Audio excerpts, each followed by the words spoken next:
Buongiorno, io prima di iniziare volevo ricordare il professor Roberto Minervini. L'ultima volta che molti di voi sono stati qua era presente, non stava già bene ma era presente, faceva da moderatore e ci ha tenuto a essere presente, ci ha tenuto fino all'ultimo perché come biologo marino ha sempre dato moltissimo a questi territori e soprattutto si è interessato sempre moltissimo del problema mercurio, gli stava molto a cuore e quindi questo convegno è a lui dedicato, che è recentemente purtroppo scomparso.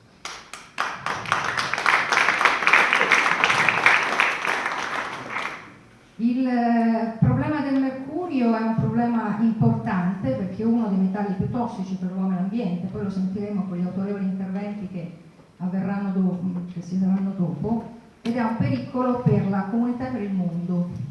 Il problema del mercurio si è sempre avuto contezza della pericolosità, ma che fosse un problema planetario l'allarme è stato lanciato recentemente, è stato lanciato nel 2002. Perché è stato lanciato nel 2002? Perché ci si è resi conto che regioni del mondo che non dovevano avere un inquinamento da mercurio importante perché non avevano nel loro territorio mercurio o aziende che producessero, industrie che producessero questo metallo pesante, in realtà erano fortemente inquinate. Quindi ci si è resi conto che un problema che era locale in realtà era divenuto poi globale. Questo perché? Perché il mercurio è un metallo pesante, estremamente persistente, che una volta immesso nell'aria e nell'acqua percorre anche grandissime distanze. Quindi l'UNEP, il programma per l'ambiente delle Nazioni Unite, lancia l'allarme e dà incarico a un comitato di strutturare una convenzione da far firmare a tutti gli stati del mondo, un testo condiviso per poter affrontare questa piaga, possiamo definirla proprio una piaga. Viene raggiunto un accordo sul testo, è la Convenzione di Minamata, ad oggi sottoscritta da 127 stati del mondo, tra cui l'Italia, che ha proprio il compito, questa convenzione, di affrontare a 360 gradi il problema mercurio. Anche l'Europa ovviamente ha iniziato a normare per limitare, per affrontare questo problema. Per quanto riguarda i pesticidi, amalgami dentali, abbiamo visto tutti come ad esempio per quanto riguarda gli apparecchi medici di misurazione, no? I termometri, è stato tolto il mercurio, anche perché l'Europa è uno dei principali inquinatori del mondo di mercurio. E qui arrivano per noi le dolenti note. Perché dico arrivano per noi le dolenti note? Perché da uno studio Vasosi-Bravi dell'Università di Siena, con dei precisi rilievi, è stato scoperto che il 42,5% di tutto il mercurio emesso dal comparto industriale italiano arriva dall'amiata. Pensate, un territorio un fazzoletto, no? E il 2,1% di tutto il mercurio emesso in atmosfera in Europa arriva dall'amiata. A seguito di questo allarme, l'Università di Firenze ha fatto degli studi sul fiume Paglia. C'erano in amiata delle vecchie miniere, chiuse l'ultima nel 1982, e hanno scoperto che i valori di mercurio all'interno del fiume Paglia erano decisamente sopra i limiti di legge. Poi l'alluvione del 2012 aveva ovviamente, visto che il mercurio tende a sedimentare, creato il problema, dal fiume Paglia arriva al Tevere, quindi al Mar Tirreno. È stata attivata una procedura di denuncia di danno ambientale al Ministero. Con questo sono state attivate le 3 regioni e le 3 ARPA hanno studiato un piano di indagine. Un piano di indagine per andare ad analizzare il problema del mercurio nel fiume Paglia. Presentato questo piano di indagine, si è visto che si concentrava molto sul problema delle ex miniere. Poi avremo il presidente della commissione bonifica mineraria di Badia che ci dirà a che punto sono la bonifica di queste miniere. Però tendeva a trascurare altre fonti di inquinamento da mercurio, che sono gli impianti geotermici, che oggi inquinano meno di ieri perché oggi hanno degli abbattitori per il proprio di mercurio che si chiamano AMIS, però continuano a emettere una buona quantità di mercurio se i dati che ho dato prima sono corretti di questo studio Vasosi-Bravi. Allora abbiamo pensato di fare una richiesta di ampliamento piano di indagine, vista la normativa internazionale, comunitaria e nazionale, tesa proprio ad analizzare il problema delle emissioni di mercurio nel mondo, dicendo, visto che si è attivata questa procedura così importante, visto che 3 ARPA stanno studiando, questo di 3 regioni, ARPA di 3 regioni, stanno studiando il problema del mercurio, perché non sfruttare questa occasione e fare qualche punto di prelievo in più, per farlo più completo, no? In fondo la normativa di oggi e di domani ci spinge a monitorare e a analizzare in maniera approfondita questo fenomeno.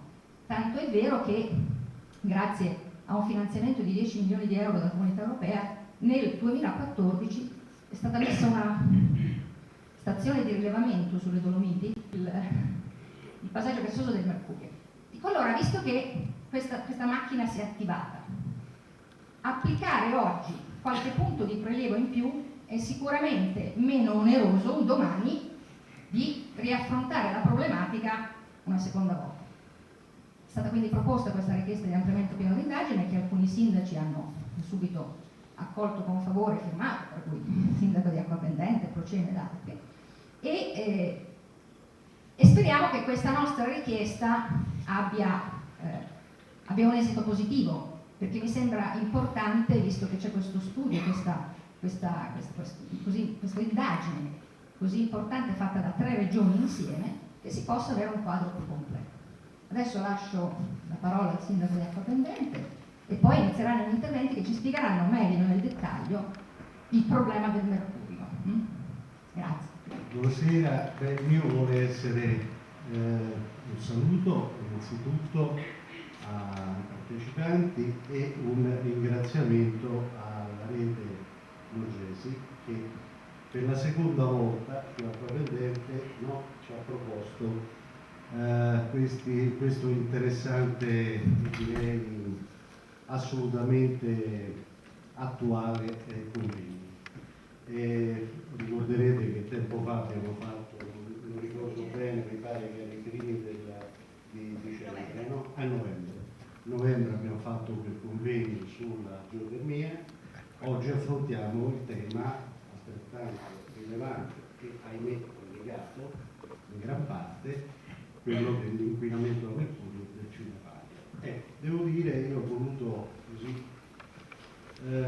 illustrare questo capolavoro di Bruegel, il vecchio, che è la parabola dei ciechi, cosiddetta, ma mi interessava più che altro cogliere il significato della differenza che c'è, della consapevolezza del pericolo tra il primo della fila e l'ultimo della fila. Ecco, io credo che noi dovremmo un po' smettere di essere ciechi e aprire gli occhi appunto di fronte a queste minacce che in qualche modo minano il territorio e la nostra salute e che in qualche modo rischiano di compromettere anni di sacrifici, anni di sviluppo, soprattutto votato al turismo, anni di sviluppo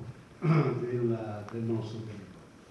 Quindi credo che questi convegni, queste iniziative siano benvenute, soprattutto per sollecitare questo incremento di attenzione, quest'alzare l'attenzione e aprire gli occhi di fronte a queste minacce.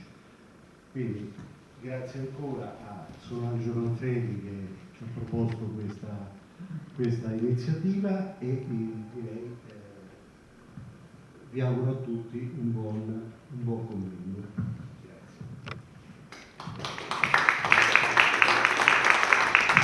In realtà il ringraziamento va al Comune di Acquapendente, al Sindaco che ci ospita sempre per queste importanti opere divulgative. Insomma, è con piacere che lo dico, veramente una persona che si sta battendo con molta forza per tutelare l'ambiente e i territori, e questo non può che farci molto piacere. Grazie.